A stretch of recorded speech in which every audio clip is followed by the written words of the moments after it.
ያለ እግዚአብሔር የሄዳችሁ እንደሆነ ትበተናላችሁ። እመኑ፣ የተናገረው ክርስቶስ ነው። ከእግዚአብሔር ውጭ የፈለጋችሁትን ነገር ብትሰሩ አይሳካም። የሰይጣን አሰራር ለጊዜ በማስመሰል የተሳካ ይመስላል፣ መጨረሻው ጥፋት ነው።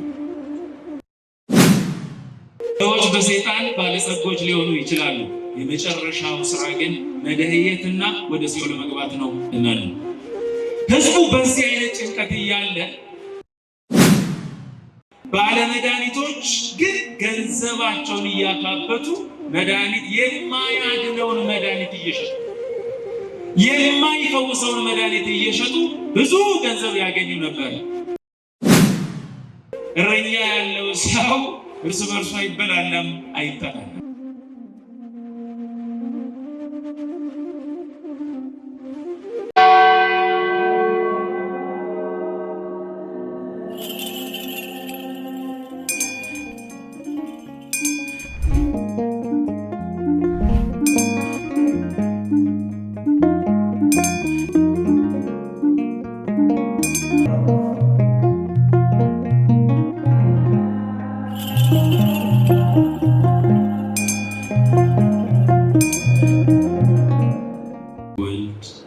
ወመንፈስ ቅዱስ አሐዱ አምላክ አሜን።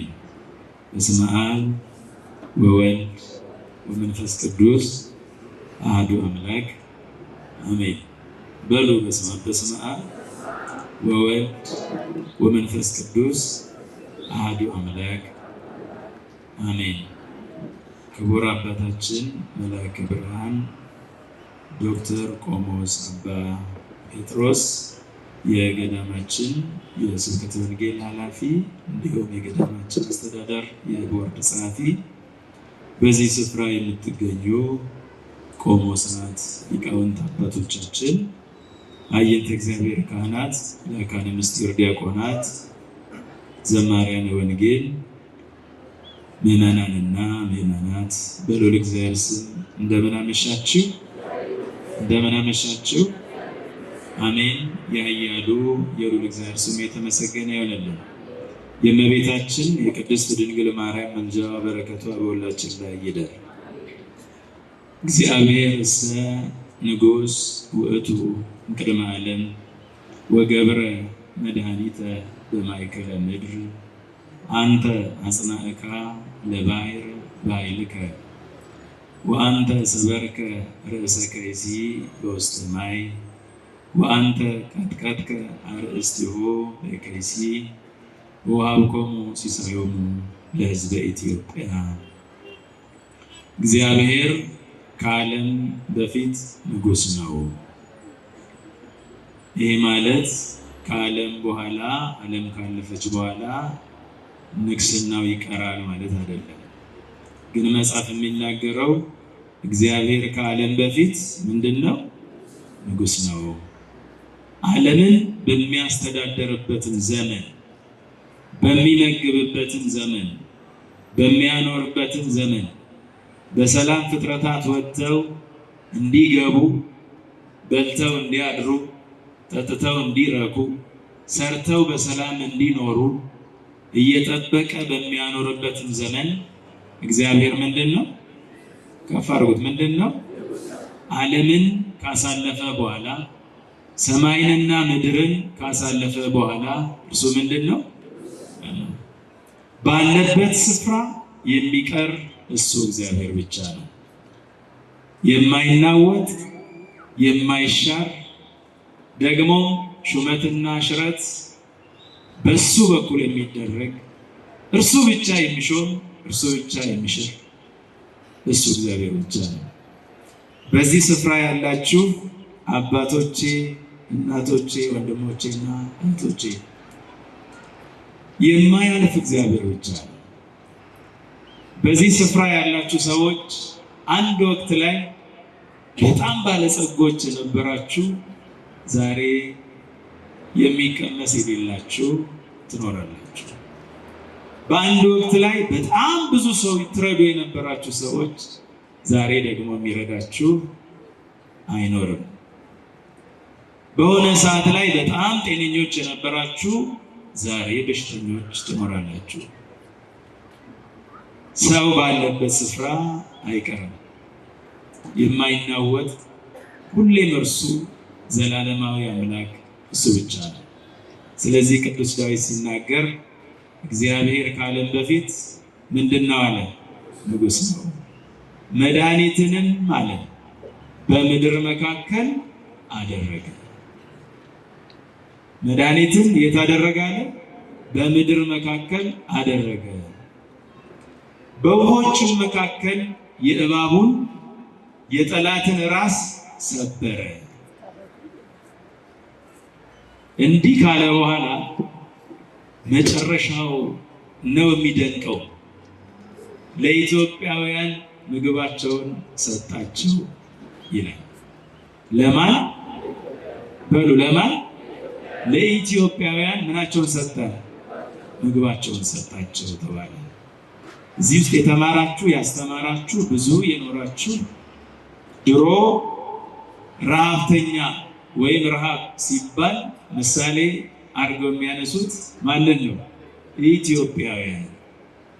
ረሃብ ሲነሳ ኢትዮጵያውያንን ምሳሌ ይጠቅሳሉ።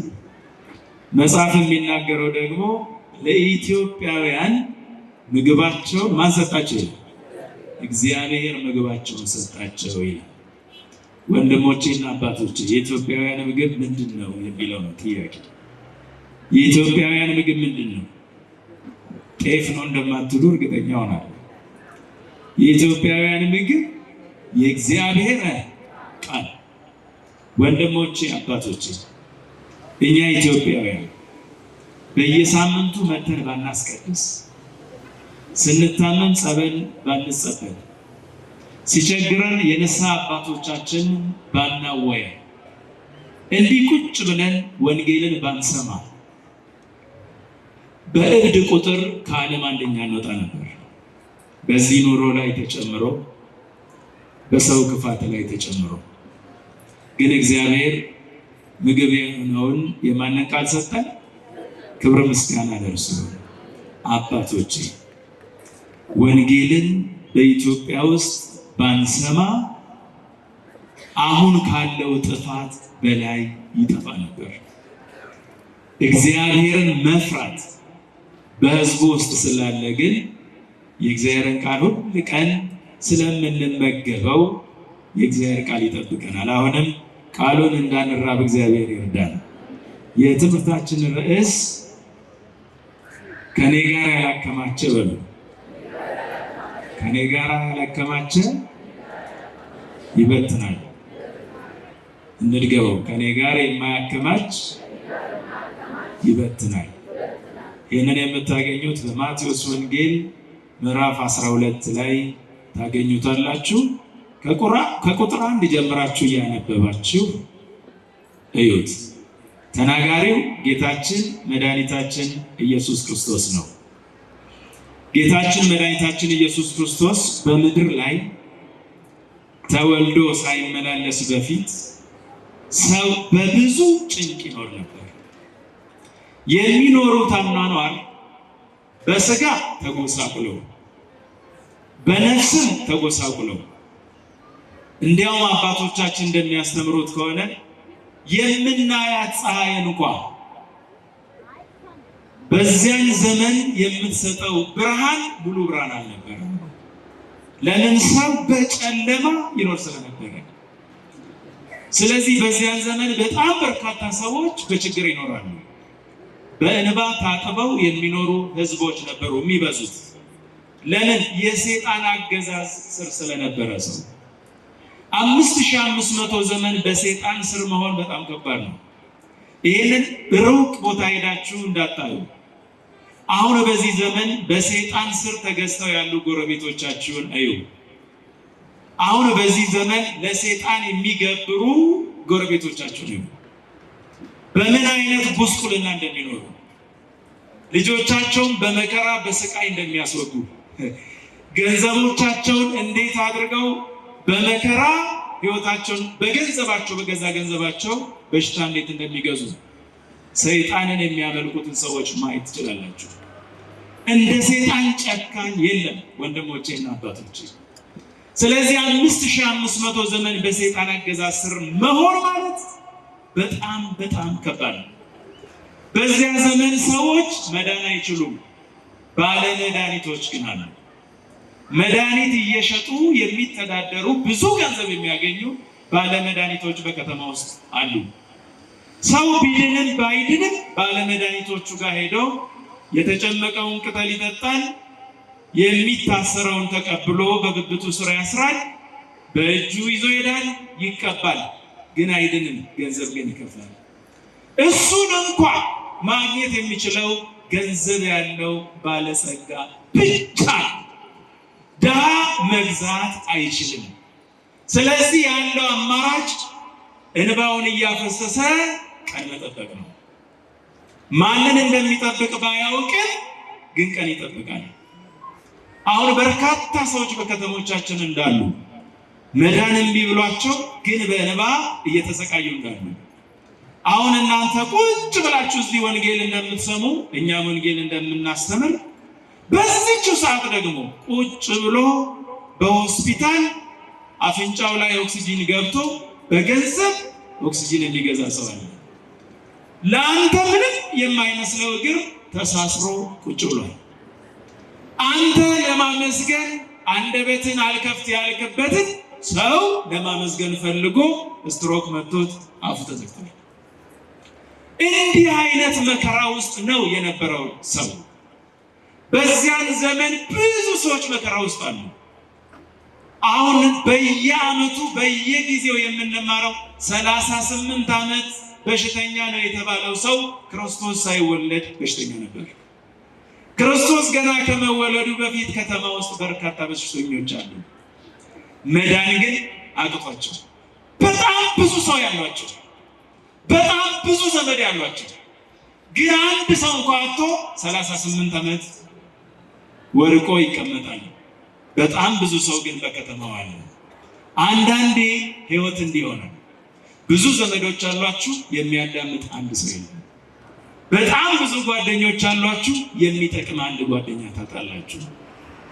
ከእናንተ ጋር የሚበሉ የሚጠጡ በጣም በርካታ ሰዎች አሉ፣ በችግራችሁ ጊዜ የሚደርስላችሁ ግን አንድ ሰው ታጣላችሁ። ያን ጊዜ ከእናንተ ጎን የሚቆም ማን ብቻ ነው? በቃ ወንድሞቼና አባቶቼ፣ ያለ እግዚአብሔር የሄዳችሁ እንደሆነ ትበትናላችሁ። እመኑ፣ የተናገረው ክርስቶስ ስለሆነ። ከእግዚአብሔር ውጭ የፈለጋችሁትን ነገር ብትሰሩ አይሳካም። የሰይጣን አሰራር ለጊዜ በማስመሰል የተሳካ ይመስላል፣ መጨረሻው ጥፋት ነው። ሰዎች በሰይጣን ባለጸጎች ሊሆኑ ይችላሉ። የመጨረሻው ስራ ግን መደህየትና ወደ ሲኦል መግባት ነው። እመኑ። ሰዎች ምናልባት አሰርተው ጎበዝ ሊሆኑ ይችላሉ። እመኑ፣ መጨረሻቸው እብደት፣ መግቢያውን ሲኦል ነው። ስለዚህ መከራ ነው። ያለ እግዚአብሔር መጓዝ ዋጋ ያስከፍላል።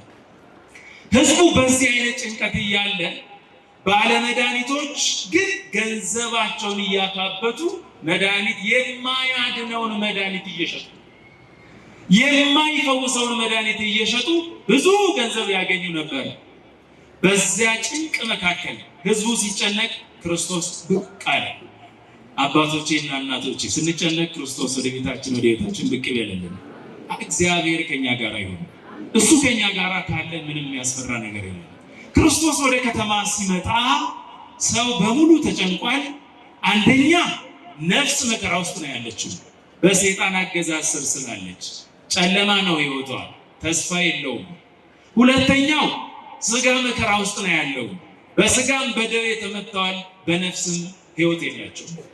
እነዚህ ህዝቦች የሚያሳዝኑ ናቸው። መጽሐፍ አልፎ አልፎ የሚናገረው ክርስቶስ አያቸውና ይላል እረኛ እንደሌላቸው በጎች ሆነው ሲያያቸው አዘነላቸው ይላል። እግዚአብሔር ለኛ ይዘንልን። እረኛ ያለው ሰው አይበተንም። እረኛ ያለው ሰው እርስ በርሱ አይበላለም፣ አይጠላለም። እረኛ ሲኖር ሁሉን በስነ ስርዓት ያሰማል። እረኛ ከጠፋ ሁሉ ባዶ ይሆናል። እረኛቸው መጣ። ወደ ከተማ ሲገባ ባለጸጋ ነው ብሎ የማያቀርብ፣ ድሃ ነው ብሎ የማይንቅ፣ ባለስልጣን ነው ብሎ የማይፈራ፣ ተራው ሕዝብ ነው ብሎ ደግሞ የማያዝን፣ ሁሉንም እንደ ልቡ ንጽሕና የሚያይ፣ ለሁሉ የሚራራ፣ ኃጢአትን እያጠበ ሰውን ነፃ የሚያወጣ ክርስቶስ መጣ። ሲመጣ በጣም በርካታ ሰው ተከተለው ይላል። መጽሐፉ ላይ ስታነቡት እዚሁ መጽሐፍ ላይ የተከተሉትን ሁሉ አዳናቸው ተብሎ ተጽፏል። የተከተሉትን ሁሉ የሚያድን ማንም የለም በምድር ላይ። ከዚያ በፊት ተደርጎ አይታወቅም። ጭንቅላታችሁን ቢያማችሁ በጭንቅላት ስፔሻላይዝ ያደረገ ሰው ብቻ ነው ከአንገት በላይ ስፔሻሊስት ተብሎ የሚያክመው። ሆድን ቢያማችሁ ሆድ ላይ ስፔሻላይዝ ያደረገ ሰው ነው የሚያክመው። ክርስቶስ ሲመጣ ሁሉንም የሚያድን ሆነ። ያውም የሚጠጣ ቅጠል የማይሰጥ፣ የሚጨበጥ ነገር የማይሰጥ፣ ነገር ግን እፍ እያለ የሚያድን፣ ገንዘብ የማይጠይቅ፣ ዘመዴ ነው የማይል፣ ዘመድ የሌላቸውን የሚሰበስብ፣ በዘመድ መካከል ተኮፍሰው የነበሩትን ሰዎች ደግሞ ከእግዚአብሔር በቀር ዘመድ እንደሌለ እያስተማረ ወንጌልን እያጠጣ እያዳነ እየፈወሰ መጣ። ዳው በሙሉ ደስ አለው፣ እልል አለው። በከተማ ያሉ ሰዎች በሙሉ ደስ አላቸው፣ መዳንን ስላገኙ። በነፃ የሚያድነውን አዳኝ፣ እውነተኛውን አዳኝ አገኙ። በምድር ላይ በነፃ እስከ ዛሬ ድረስ የምታድን ቤተክርስቲያን ኦርቶዶክስ ተዋሕዶ ቤተክርስቲያን ነች። ወደ ጸበል ስፍራ ስትሄድ አንተ ባለጸጋ ነህ ና ግባ አይባልም። አንተ ድሃ ነህ ሂድ አይባልም። አንተ ባለስልጣን ነህ ና ግባ አይባልም። አንተ ተራ ሕዝብ ነህ ሂድ አይባልም። አንተ አማራ ነህ ና ግባ አይባልም። ኦሮሞ ነህ ሂድ አይባልም። አንተ ደቡብ ነህ ና ግባ አይባልም። አንተ ትግሬ ነህ ሂድ አይባልም። ወንድሞቼና አባቶቼ በነፃ ቤተክርስቲያን የቀረበውን ሁሉ እየጸበለች ታድናለች።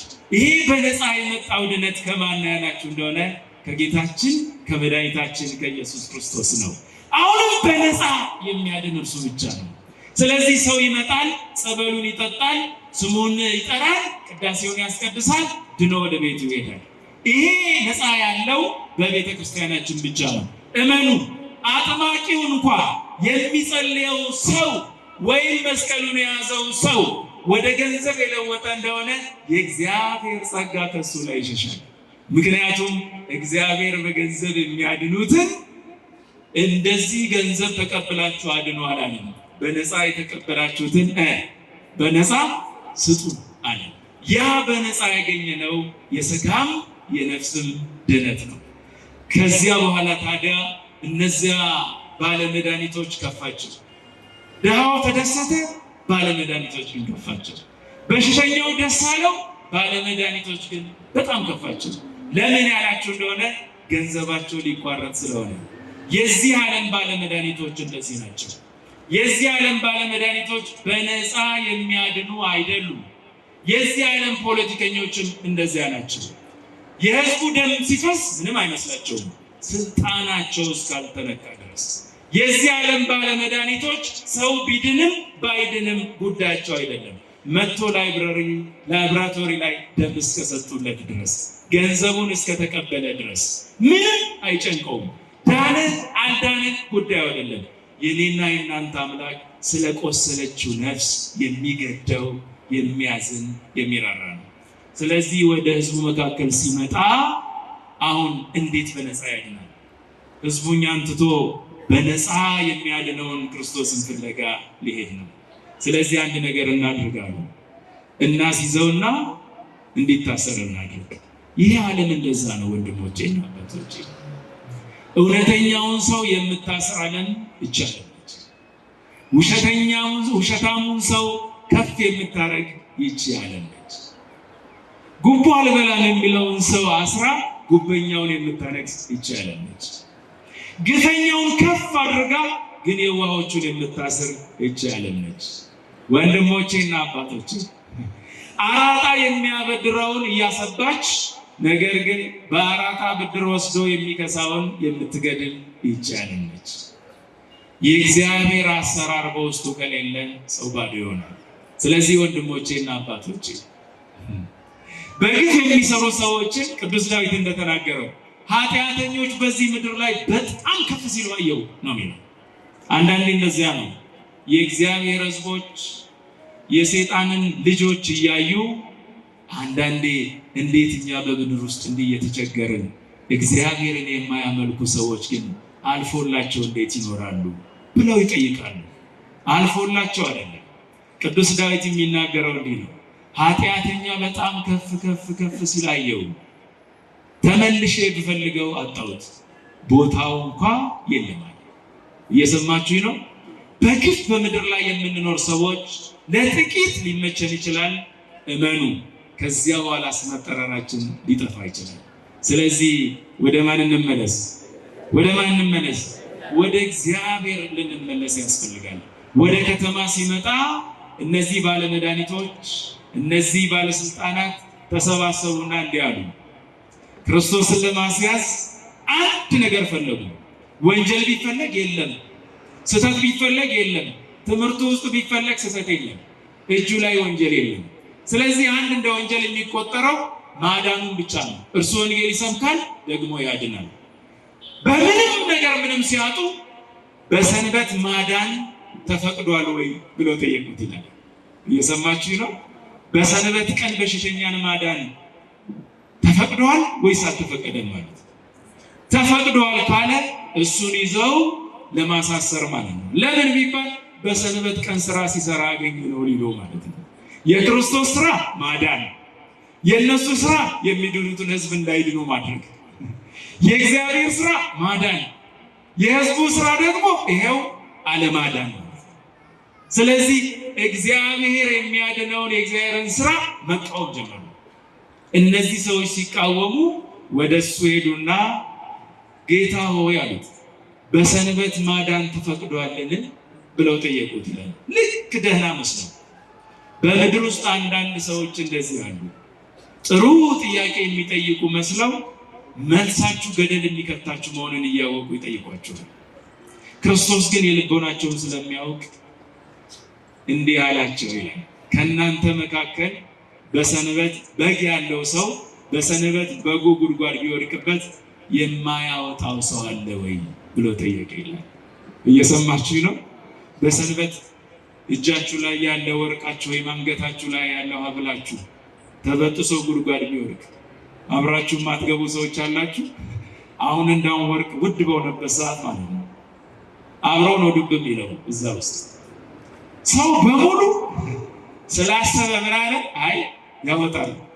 ታዲያ እናንተ ለበጎቻችሁ ይሄን ያልካሰባችሁ አለ፣ የሰው ልጅ ከበግ አይበልጥምን አለ። ይበልጣል አይበልጥም? ይበልጣል አይበልጥም? ግን አሁን በአንደበታችን በጎች ሰው እንደሚበልጥ እንናገራለን፣ በምግባራችን ግን በጎች እየበለጡ ነው። እኔ አንድ ጥያቄ ልጠይቃችሁ። 10 ሰው ከኦሮሚያ፣ 10 ሰው ከአማራ፣ 10 ሰው ከትግራይ፣ 10 ሰው ከቤኒሻንጉል ብታመጡ ስንት ይሆናሉ? ስንት ሰዎች ሆኑ? 40 ሆኗል። እነዚህን ሰዎች አንድ ላይ ኑሩ ብትሏቸው በተለይ በዘመናችን ይኖራሉ? አዎ። እንዳይኖሩ የተደረገባቸው የዲያብሎስ አሰራር አለ። እነዚህን 40 ሰዎች ግን በበጎች ብትተኳቸው ከአማራ ክልል የመጣው በግ ከኦሮሚያ ክልል ከመጣው በግ ጋር አልግጥም ይላል? ንገረኝ እንጂ አልግጥም ይላል? ታዲያ በዚህ አኳኋናችን በጎች የሚበልጡን ይመስላል። ወንድሞቼና አባቶቼ እግዚአብሔር ወደ ትክክለኛው አእምሮ ይመልሰን። እኛ የእግዚአብሔር ልጆች ነን። የእግዚአብሔር ልጆች መጥፊያቸው የሚደርሰው ሲለያዩ። ሰው ከተለያየ ጌታ የተናገረው ቃል አለ እዚህ ላይ ቀጥሎ የሚናገረው እናያለን። ሰው እርስ በርሱ ከተለያየ መጥፊያው የሚደርሰው ያን ጊዜ ነው።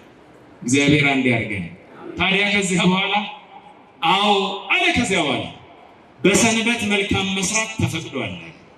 በሉ እስቲ በሰንበት መልካም መስራት ተፈቅዷል። ለምንድን ነው እነሱ እንደዛ ብለው የጠየቁ ብላችሁ ብትጠይቁ፣ በዚያን ዘመን እነሱ ሰንበትን የሚያከብሩት በጣም በተሳሳተ መንገድ ነው። ሰንበት ነው ብለው ከጠዋት ጀምረው እግራቸውን ዘርግተው ሲጠጡ፣ ሲሰክሩ፣ ሲዘሙቱ፣ ሰው ሲሳደቡ፣ ሲያሙ ነው የሚሉት። ይሄ በእነሱ ዘመን ብቻ አይደለም፣ አሁንም በእኛ ዘመን አለ። ወጣቱ በደንብ ስማኝ። ጥምቀትን በምታከብርበት ሰዓት ምን ያህል ህዝቦች እንደሚሰክሩ እዩ። ወጣቶች በጣም ብዙ ወጣቶች በስካር ካሳለፉ በኋላ ጠዋት ስትጠይቋቸው የትላንትናው በዓል እንዴት ነበር? ልዩ በዓል ነበር ይላሉ። አሁን አብይ ጾምን ለመያዝ ቅዳሜ ማታ እስከ 6 ሰዓት መንገዱ በሙሉ በሰካራም የተሞላ ነበር። ከቀኑ 6 ሰዓት ጀምሮ ማለት ነው። እንዴት ነው ስትሉ ጾምን መያዣ ስለሆነ ዛሬ እንደው በቃ ፎ ብለን እንያዝ ይላሉ። የእግዚአብሔርን ስራ በሰይጣን ስርዓት ይዛሉ። ወንድሞቼና አባቶች ይሄን ያላስተዋለን እንደሆነ እየሳትን ነው የምንሄደው። በዚያን ዘመንን ሰንበትን እያከበርን ነው ብለው የሚያስቡ የነበረው በስካር ነው። ወንድሞቼና አባቶች አሁን ነገ ፋሲካ ይመጣል። 2 ወር ሙሉ የሰበሰብነውን የእግዚአብሔርን ጸጋ በ2 ሰዓት እናጠዋለን። ይሄ እንዳይሆን ልንጠነቀቅ ያስፈልጋል። ያኔ እነሱ ይሄን ነበር የጠየቁት። ጌታ ሆይ በሰንበት ስራ እንዲህ ማድረግ ተፈቅዷል ወይ? አዎ አላቸው። መልካም መስራት ምንድነው? መልካም መስራት ያላቸው እንደሆነ በሰንበት መልካም መስራት የታሰሩትን መጠየቅ፣ የታመሙትን መጠየቅ፣ የተራቡትን ማብላት፣ የተጠሙትን ማጠጣት፣ የታረዙትን ማልበስ። አንተ ቤት ውስጥ ተሽጎ ያለው ተሰክስጎ ያለው ቁም ሳጥን ውስጥ ያለው ቦርሳችሁ ውስጥ ያለው የማይቆጠር ልብሳችሁ መንገድ ላይ ያሉ ራቁት ያሉ ሰዎች ልብስ ነው እዛ አሽጋችሁ ቁጭ ያደረጋችሁት። ቅዱስ ዮሐንስ አፈወርቅ ስለዚህ ምን ይላል? አንተ ቤት የተከመረው ጫማ ምናልባት በመንገድ ላይ ባዶ እግሩን እየሄደ ያለው ሰው ጫማ ነው እግዚአብሔር አንተ ቤት ያስቀመጠው። አውጣና ስጥ ነው ያለው። እኛስ እንዳንሰጥ እጃችንን ይዘን ዲያብሎስ ይሄንን አሸንፈን ካላወጣን በስተቀር ያለኔ ያከማቸ ምን ያደርጋል ይላል። ምንድነው ይላል? ይበትናል። በሉ ያለኔ የሚያከማች ምን ያደርጋል? ይበትናል። ያለ እግዚአብሔር የሚያከማች ይበትናል። ወንድሞቼና አባቶቼ የሰበሰባችሁን ልብስ ሳትለብሱ የእግዚአብሔር ቀን ይመጣል። ያስቀመጣችሁትን ገንዘብ ሳትጠቀሙ የእግዚአብሔር ቀን ይመጣል። ያን ጊዜ ከእናንተ ጋር የማይሄደው ይሄ የዚህ ዓለም ያመፃ ገንዘብ የተባለው ገንዘባችሁን አንድ ቀን ያልሰራው ሰው መጥቶ ይነክስበታል። በጣም ልዩ ቤት ገዝተህ አንተ ስትሞት ያንተን ቤት አንድ ቀን እንኳን ደስ አለ ያላለ ሰው ተለምኖ ቁልፉን እባክህ እሱ አርፏል ሰው ወደ ቀብር ውሰድልን ብሎ ተለምኖ የእናንተ ቁልፍ ለሱ ይሰጣል። ይሄ ከሆነ የውሸት ዓለም ነው። ስለዚህ መሰብሰብ ከሆነ ከክርስቶስ ጋር ነው። ታዲያ በዚያን ዘመን ክርስቶስ የሚመጡትን ሰዎች ሁሉ ማዳን ጀመረ። መጨረሻ ላይ አንድ መናገር የማይችል ዲዳ መስማት የማይችል ደንቆሮ አመጡና ፊቱ ላይ ያስቀመጡ። ይሄውላችሁ ሰው ከጭንቀት የተነሳ ክርስቶስን ማግኘት ብርቅ ሆኖበት ነበር። ለምን?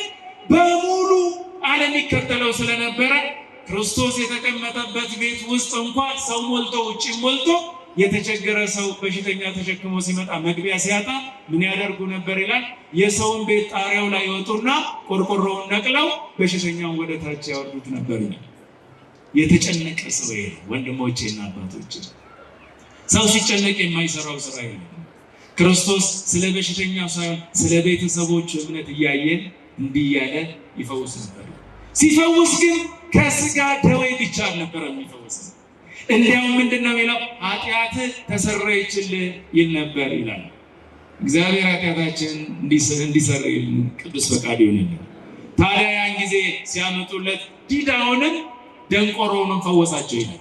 እነዚህ ሰዎች ብስጭት ውስጥ ገቡ። አንዳንዴ እንደዚያ ነው። እግዚአብሔር ላደረገልን ነገር ሰዎች ይበሳጫሉ። ጤነኞች ስላደረገን ሰዎች ይበሳጫሉ። ይሞታሉ ብለው ተስፋ የቆረጡበትን ሰው፣ ከዚህ በኋላ ሕይወት የለውም ብለው ያሰቡትን ሰው እግዚአብሔር ሲያድነው ቅር ይላቸዋል። ብዙ ሰዎች ለምን ይሞታል ብለው ሲጠብቁ ነበር? ወይ ተበድረውትም ይሆናል። ብድር የተበደረ ሰው መመለስ ሲያቅተው አበዳሪውን በሞተ ብሎ ይጸልያል። አመፀኛ ሕዝብ እንዲህ እንዳንሆን እግዚአብሔር ይጠብቀን። ወንድሞቼና አባቶቼ እነሱን ከፈወሰ በኋላ ሰዎቹ ሕዝብ መካከል ገቡና እንዲህ አሉ ይላል። ይህ ሰው አሉ ሰውን የሚፈውሰው የእግዚአብሔር ኃይል ስላለበት ሳይሆን ሰይጣንን በሰይጣን ያወጣል ብለው ስሙን ማጠልሸት ጀመሩ። ከዚያ ህዝቡን ለሁለት ሊከፍሉ ማለት ነው። ክርስቶስ አየና እንዲህ አላቸው ይላል፣ እንግዲያውስ እኔ በሰይጣን ሰይጣንን የማወጣ ከሆነ አለ የሰይጣን መንግስት እንዴት ሊጸና ይችላል? እርስ በርሷ የምትለያይ መንግስት እርሷ ምን ትሆናለች? ምን ትሆናለች? ትጠፋለች። ስለዚህ የሰይጣን መንግስት ሊጸናለት አይችልም። ይልቁንስ አለ እናንተ ልጆቻችሁ ምስክር ይሆኑባችኋል። ከህዝቡ መካከል 12 ልጆችን መርጦ ሐዋርያት ብሎ ሰይሟቸው። የእናንተ ልጆች ሰይጣንን በማን ስም እንደሚያወጡ ጠይቋቸዋል። እሱ ክርስቶስ ያስተማራቸው 12 ሐዋርያት በማን ስም ነው ሰይጣንን የሚያወጡ? በማን ስም? በናዝሬቱ በኢየሱስ ክርስቶስ ስም። ልጆቻችሁ በእኔ ስም የሚያወጡ ከሆነ እኔማ እንዴት በሰይጣን ስም አወጣለሁ አለ። ይልቅስ አለ ከኔ ጋራ የማይሆን ሁሌ ይቃወመኛል፣ ከኔ ጋራም የማያከማች ምን ያደርጋል? ይበትናል አለ። ወንድሞቼና አባቶቼ ከእግዚአብሔር ጋራ የማያከማች ሰው ይበትናል። እመኑ። ልጆቻችሁን ከእግዚአብሔር ውጭ የምትሰበስቡ ከሆነ እመኑ ትበትናላችሁ። ከእግዚአብሔር ውጭ ልጆችን መሰብሰብ ማለት ምን ማለት ነው ያላችሁ እንደሆነ እግዚአብሔር የሰጣችሁን ልጅ ከእግዚአብሔር የተቀበላችሁትን ልጆች የእግዚአብሔርን ቃል እንዲማሩ እድል ካልሰጣችሁ፣ የሚበሉትን ስትመርጡላቸው፣ ነገር ግን ስጋ ወደሙን ቅዱስ ስጋውን ክቡር ደሙን እንዳይቀበሉ ካደረጋችሁ፣ ጥሩ ትምህርት ቤት እያስተማራችኋቸው ነገር ግን መንፈሳዊን ትምህርት ከከለከላችኋቸው፣ እመኑ ልጆቻችሁን ትበትናላችሁ። ከእግዚአብሔር ጋር ልጆቻችሁን የማትሰበስቡ ከሆነ ለዲያብሎስ ትገብራላችሁ። በተለይም በዚህ ዘመን ትውልዱ እግዚአብሔርን በተወበት ዘመን፣ ትውልዱ ከእግዚአብሔር በሚሸሽበት ዘመን፣ በዚህ ዘመን ልጆቻችሁ ጠዋት እንዴት እንደሚጸልዩ የማያውቁ ከሆነ፣ ለስጋ ወደሙ እንዲቀርቡ መንገዱን ካላገኙት፣ ወንጌልን የማይሰሙ ከሆነ፣ ዝማሬውን የማይሰሙ ከሆነ፣ ቅዳሴውን የማያስቀድሱ ከሆነ እመኑ ልጆቻችሁን ዓይናችሁ እያየ ትበትኗቸዋላችሁ። በዚህ ምክንያት በጣም ብዙ ሰው በልጆቹ ተማሯል።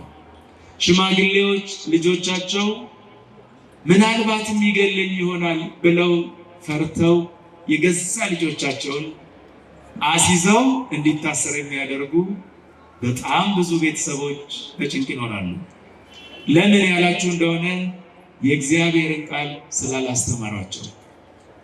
የእግዚአብሔርን ቃል የማይሰማ ልጅ እመኑ የሰይጣንን ቃል ይሰማል። የእግዚአብሔርን ቃል ሳይሰማ ካደገ የሰይጣንን ቃል የሚሰማ ከሆነ ሺሻ ቤት ይውላል፣ ጫት ቤት ይውላል፣ ካቲካላ ቤት ያድራል፣ ዘፈን ቤት ያድራል። ከዚያ በኋላ አሁን በቪዲዮ የምታዩት በሶሻል ሚዲያ የምታዩት የ18 ዓመት ወጣት የ70 ዓመት ሽማግሌ በእግሩ ረገጠ የሚለውን ሰማላችሁ። የ20 ዓመት ወጣት የ80 የ60 ዓመት አሮጊት ደፈረ ሲባል ሰማላችሁ። ወንድሞቼና አባቶቼ፣ እህቶቼና እናቶቼ በደንብ አዳምጡ። እግዚአብሔርን የማያውቅ ትውልድ ካነሳችሁ እመኑ እርጉዝ እየቀደደ የሚገድል ይሆናል። አማርኛ ይናገራል፣ ኦሮምኛ ይናገራል፣ ደቡብኛ ይናገራል። ከኛው ጋር ሆኖ የሰይጣንን ስራ ይሰራል። ከእግዚአብሔር ጋር የማያከማች ይበትናል ማለት ይሄ ነው። በምትሰሩት ስራ በሙሉ ከእግዚአብሔር ጋር ካልሆናችሁ እመኑ ገንዘባችሁ ይበተናል፣ ህይወታችሁ ይበተናል። ስራ ስትጀምሩ ጠዋት የእግዚአብሔርን ስም ካልጠራችሁ ስራችሁ እንደማይባረክ እመኑ። ቤት ሰርታችሁ የጸሎት ቤት ከሌላችሁ እግዚአብሔር መግቢያ የለውምና እመኑ ቤታችሁ ሰላም አይሰጣችሁም። ለምን? እግዚአብሔር ስፍራ በዚያ ስፍራ ላይ ስፍራ ሰጥታችሁታል። ለእንግዶች መኝታ ቤት ስታዘጋጁ፣ ለልጆቻችሁ መኝታ ቤት ስታዘጋጁ፣ ለራሳችሁ የተቀማጠለውን ቦታ ስታዘጋጁ እግዚአብሔር ጋር የምትነጋገሩበት ቦታ ስፍራ ከሌለው እመኑ ባዶ ቤት ይሆናል። ስለዚህ መጽሐፍ የሚናገረው ከኔ ጋር የማያከማች ምን ያደርጋል? ይበትናል። ወንድሞቼና አባቶቼ ልጆቻችሁ እግዚአብሔርን እንዲያውቁ የእግዚአብሔርን ታሪክ ንገሯቸው። በመጽሐፈ መሳፍንት ምዕራፍ 2 ላይ አንድ የተነገረ ቃል አለ።